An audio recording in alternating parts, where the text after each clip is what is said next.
All right, today I want to talk about the battle of the sexes and the coordination problem. Now, we saw that the prisoner's dilemma was a model for strategic interactions that sometimes arise both in politics and everyday life. The battle of the sexes is very much the same kind of thing, but it's a different kind of situation where the incentives are different and the strategies are therefore also going to be different. We're going to talk about both the two-player version of this model, which is called the Battle of the Sexes, and the multiplayer version of this game, which is called the coordination problem. Okay, let's talk about this in the abstract. Let's imagine that you and your significant other, let's call him or her Taylor, are going out to dinner at your favorite restaurant, al dente. Each of you has a choice to either dress casually or formally. In this game, you would both rather that you matched. That is to say, you would rather an outcome that's either casual or formal. Each of you is going to prefer any matching outcome to any mismatched outcome. However, you differ slightly on which outcome you actually prefer, but which matching outcome and which mismatched outcome you prefer. That is to say, Taylor prefers to dress up, but you like to keep it casual. So you would prefer the casual as your number one choice, and Taylor would prefer the dress up matching outcome. Now, Taylor prefers casual as their second choice, dress up casual as their third, and casual dress up as their fourth. You, on the other hand, would prefer dress up as your second, casual dress up as your third, and dress up casual as your fourth favorite option. Now, a strategy for this sort of game is not obvious. If you know for sure that Taylor is going to dress up, well, then you should definitely dress up, because if you dress down, that's a mismatch, and that's worse than any matching outcome. If you know for sure that she's going to dress down, then of course you should also dress down, dress casually, because of course if you dress up, that's also a mismatch, and of course any match is better than a mismatch in this sort of game. Now, if you can talk to each other, or even better, if you can leave a message on Taylor's voicemail as you leave the house, but before she's left the house or he's left the house, coordination becomes easy. But what if Taylor has already left? What do you do? Taylor knows, presumably, that you prefer casual to formal, but you know that Taylor prefers formal to casual, and Taylor knows that you know what he or she prefers. So what you should do depends on what you think Taylor will do, and of course what Taylor does will depend on what Taylor thinks you will do. If all of this sounds rather complicated, well, that's the nature of strategic situations, and that's what makes these games interesting and difficult to solve. Now, what makes the game difficult is in part a lack of information. If you knew for sure that Taylor thought that you would dress casually, you could confidently predict that she would dress down, even though his or her preferences run the other way. If you knew that Taylor believed that you would dress down or dress up to please her, then you dress formally, because she is definitely going to dress formally. Now, you both prefer matching, but the conflict of interest is real. You prefer a different matching outcome. But, again, the nature of this particular game is that you prefer matching to non-matching, and therefore prefer some matching to no matching. Now, there are some differences between the Battle of the Sexes and the Prisoner's Dilemma. Unlike the Prisoner's Dilemma, the Battle of the Sexes has no one best strategy. There's no dominant strategy in the Battle of the Sexes.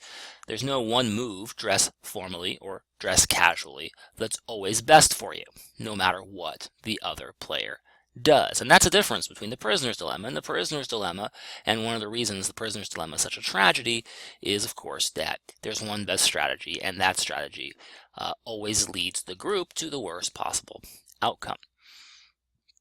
Now, this kind of matching game contrasts quite neatly with the game of chicken, which we also briefly talked about.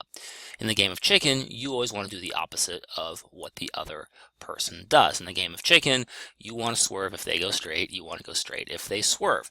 That's a non-matching game. the best outcome is not matching. Because of course, if you both do the same thing, particularly if you both go straight, that's very bad. Now, in the matching game though, you want to do whatever the other person does, not the opposite. Another difference with the prisoner's dilemma is that the battle of the sexes has 2 equilibria, but the prisoner's dilemma has 1, right?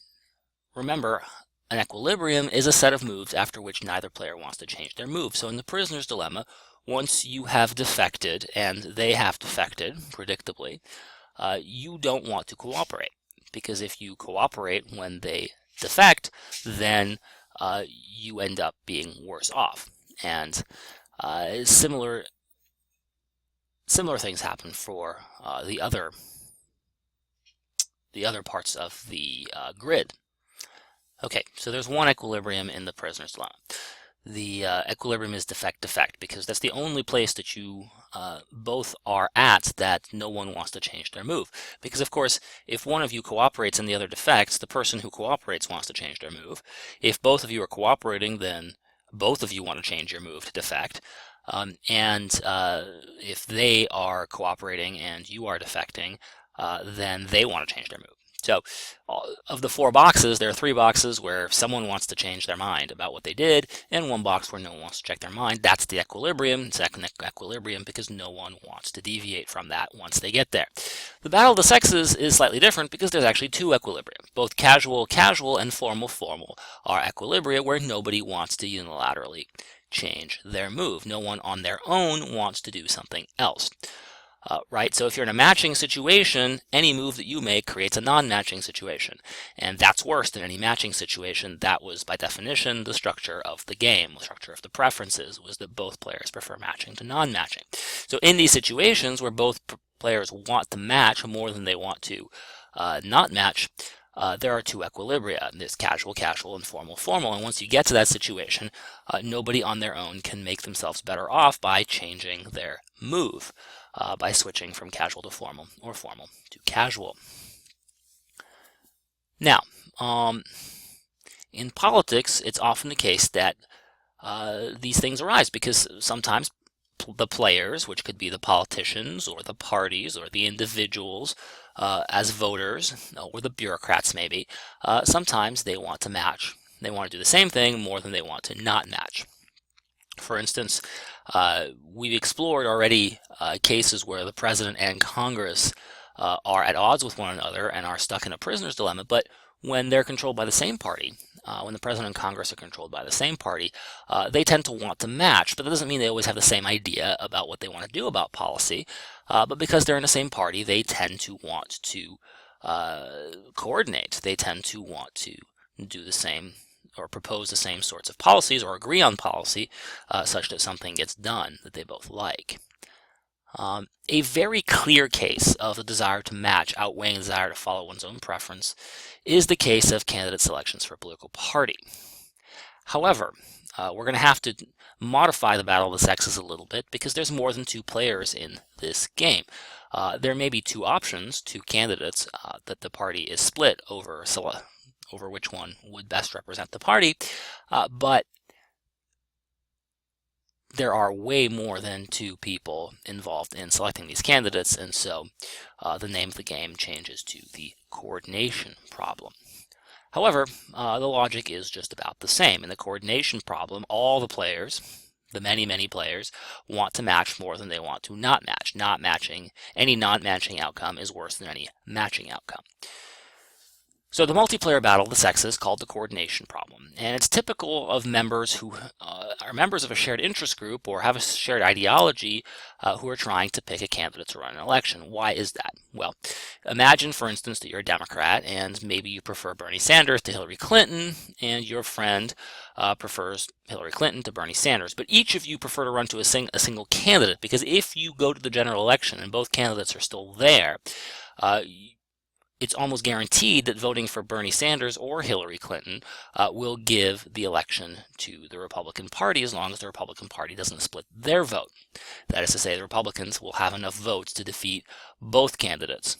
even though perhaps they won't have enough votes to beat a united candidate or a united Democratic Party. And if you're a Republican, well, you faced exactly the same problem.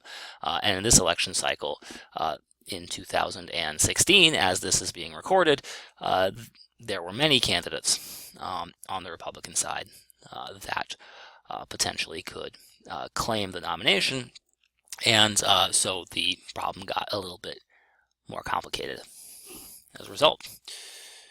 Okay, so the job of primary elections and nominating conventions in the United States is to put forward a common candidate despite the differences on each side of the aisle. And let's be honest, in a two-party system, each party has members that disagree about a whole host of issues.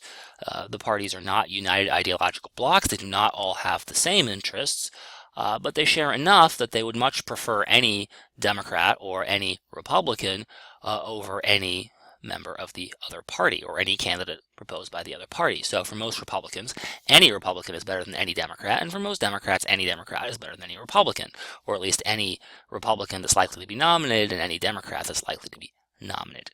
So in these situations, Republicans and Democrats are playing a matching game. They want to match more than they want to not match, because note that if they don't match, if they decide not to put forth a common candidate, and the other party does put forward a common candidate, then they are highly likely to lose the election. And that would be the worst possible outcome for them. So here's a nice little image that kind of sums up what I'm talking about here. Splitting the Democratic vote in this example leads to a Republican win, despite a clear majority of the voters preferring any Democrat to any Republican, right? 60% of voters prefer some kind of Democrat to some kind of Republican, but if the Democrats run two different candidates, Bob and Andy in this case, then the Republican, Carla, is going to win.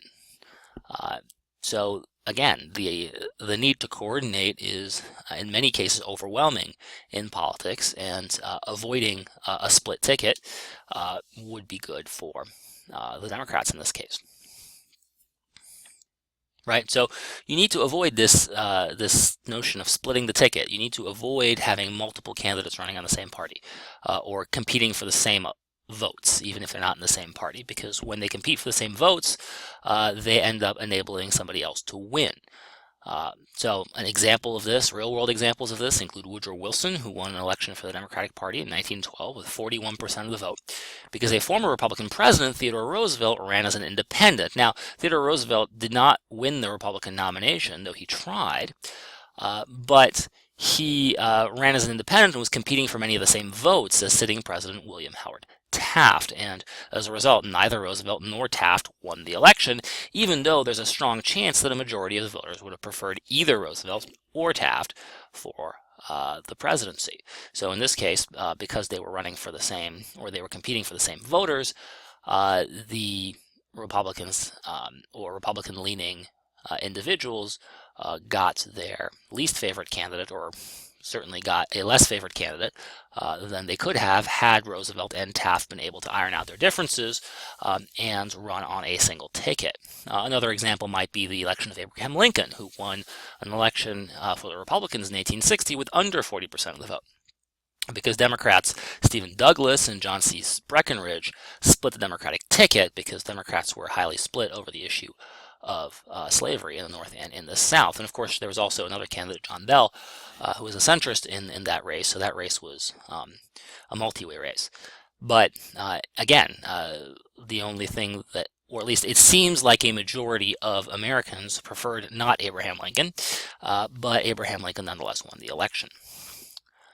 We might also point to the election in 2000, where many people blame Ralph Nader for costing Al Gore the elections, or at least blaming Ralph Nader voters for costing Al Gore the election. Of course, had Nader not been running, the story goes that his voters would have voted for Al Gore and would have given Florida to Al Gore, and therefore the election to Al Gore over George W. Bush.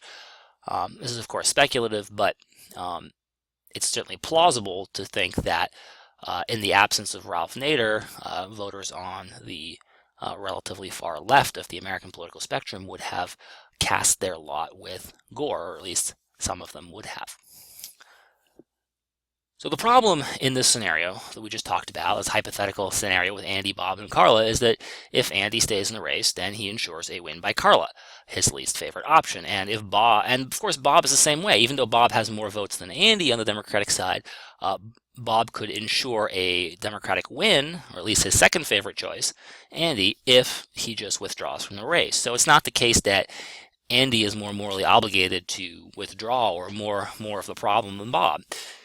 The point is that they have to reach some sort of accommodation. They have to manage to coordinate. They have to run a joint ticket and figure out a way to do that, because if they both stay in the race and their voters vote for their top choice, then they will be worse off than they otherwise might be. So in politics, people often want to adopt a common policy or strategy or candidate, even though they have different policies at the top of their list. Failure to coordinate, that is to say, failure to come up with some sort of bargain or agreement, will make a lot of people worse off than they otherwise might be. And so clearly it seems that some mechanisms are needed to help people coordinate between a list of acceptable options, because if they don't and somebody else does, then they're going to end up worse off than they might otherwise be. In politics, as we will see in subsequent slides and lectures, political parties often fulfill this coordinating function through primary elections and nominating conventions. Also, the publication of a party platform, which states the ideology and the policies that the party members will pursue. All of these things help coordinate what might otherwise be a loosely affiliated but largely distinct set of policy proposals, candidates, and interests.